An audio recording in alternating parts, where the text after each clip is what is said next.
Konnichiwa. Welcome everyone to our important discussion on heat-related illnesses.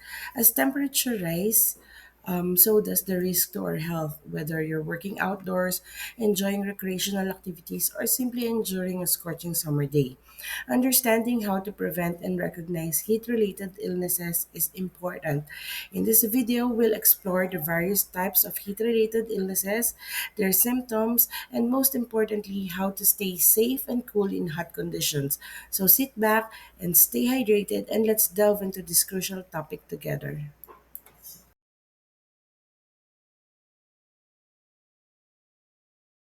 Sa ngayon, alam ko na familiar na kayo sa salitang heat index.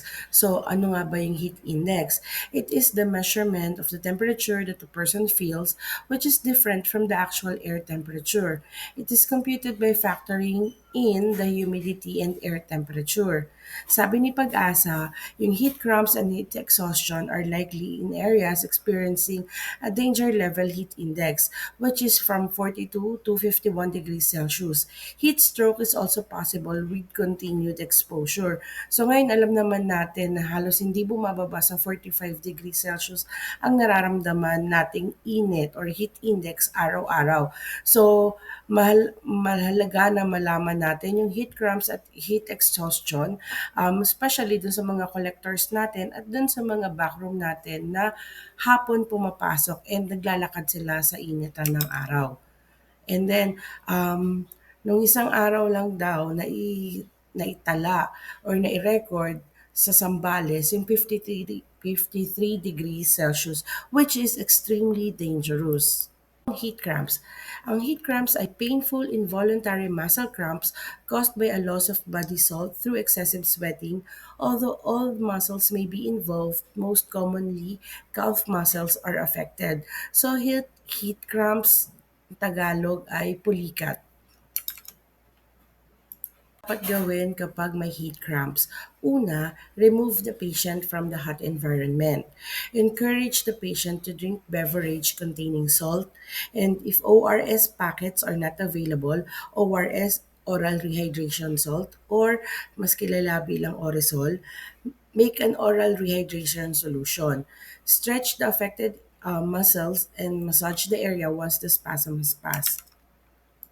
Replace lost body fluid by giving oral rehydration solution or Oresol, or a homemade solution composed of 1 teaspoon of salt, 4 teaspoons of sugar mixed into 1 liter of water. Or if meron din kayong Pocari Sweat or sports drink like Gatorade.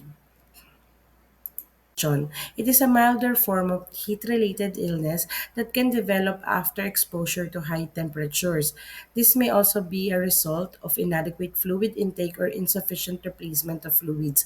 So, syempre, dahil mainit, lagi tayong pinagpapawisan. So, minsan, sobrang pawis natin, tapos hindi naman enough yung water or yung liquid na naiinom natin or mali yung liquid na iniinom natin. Kaya nauubusan tayo ng tubig sa katawan. Symptoms ng heat exhaustion: heavy sweating o matinding pagpapawis, paleness, pamumutla, muscle cramps or yung ano nga yung kaninang sinabi ko, yun yung muscle cramps, tiredness and weakness, pagkapagod at panghihina, dizziness, pagkahilo, headache, masakit yung ulo, nausea and vomiting, pagsusuka or feeling na nasusuka, fainting or pagkahimatay, cool, moist skin, cool, malamig, moist, medyo basa yung skin, and then fast, weak pulse, mabilis pero mahina yung pulso. Ang dapat gawin kapag nagkaroon ka ng signs and symptoms ng heat exhaustion? Una, remove the patient from the hot environment. Fan the body, place ice bags kung meron, or spray water on the skin. And then start oral rehydration with a beverage containing salt or make them drink an oral rehydration salt solution. Stroke. Ito yung pinaka-serious na heat-related illness. It occurs when the body can no longer control its temperature. The body temperature rises rapidly and the sweating mechanism fails. The body is unable to cool down. So, dahil nga pinakaseryoso siya, it is also considered as a medical emergency. Dahil nga kumbaga, nag-malfunction na yung katawan mo dahil sa sobrang heat. Strange behavior, headache, dizziness, meron ng hallucination, confusion, agitation, disorientation, or coma. So, strange behavior, alam naman natin na parang kung lalo na kung kakilala natin yung tao. And then headaches, dizziness, hallucination, yun na yung meron na siyang nakikita, nararamdaman, naririnig na hindi naman talaga natin nakikita, naririnig o nararamdaman.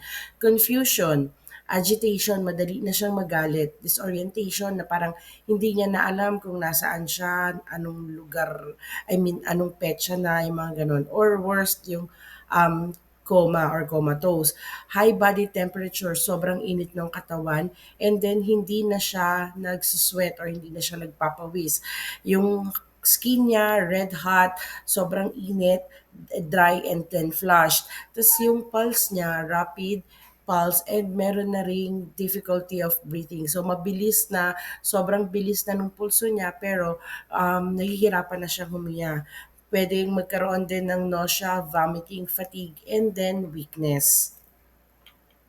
Dapat natin gawin kapag nagkaroon ng heat stroke. Unang-una, call the local emergency number kasi nga medical emergency din siya.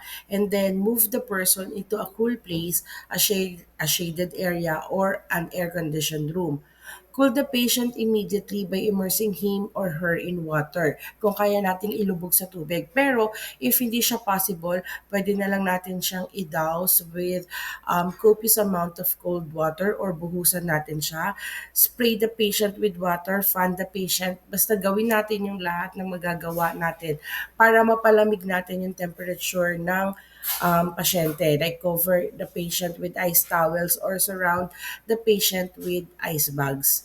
And then also, wag natin silang paiinumin ng tubig or especially kapag unconscious na siya. Basta ang pinakamahalaga ay tumawag ng local emergency number or habang ginagawa natin yung mga first aid na pinapalamig natin yung temperature, mas maganda na maibiyahe na natin siya papunta sa pinakamalapit na hospital. Heat-related illnesses, DOH advised the public to limit time spent outdoors, drink plenty of water, and avoid tea, coffee, soda, as well as liquor. So sa ating mga nagtatrabaho, minsan mahirap talaga na ilimit yung time spent outdoors, especially mga kolektor natin. And then drink plenty of water. Kung kaya nga natin talaga, kung afford natin yung mga oral rehydration solution para yung sweat natin mas mabilis na napapalitan. Avoid tea, coffee, soda, and as well as liquor kasi they are diuretics. So, mas na dehydrate tayo kapag yun yung mga iniinom natin. Umbrellas, hats, and sleeve clothing outdoors. And kung kaya nating schedule yung mga heavy duty activities natin at the beginning or end of the day when it's medyo cooler. Although kahit sa umaga tsaka sa gabi, mainit pa rin pero hindi siya kasing init nung around 10 a.m. to 4 p.m. or 10 a.m. to 3 p.m. And then sabi nga, since 2003, United Nations has warned the public of global boiling. It's not just a simple case of global warming. Hindi lang siya basta warm, boiling na siya. I hope na may natutunan kayo. Like and subscribe. I hope na may natutunan kayo. Like and subscribe. I hope na may natutunan kayo. Like and subscribe. I hope na may natutunan kayo. Like and subscribe. I hope na may natutunan kayo. Like and subscribe. I hope na may natutunan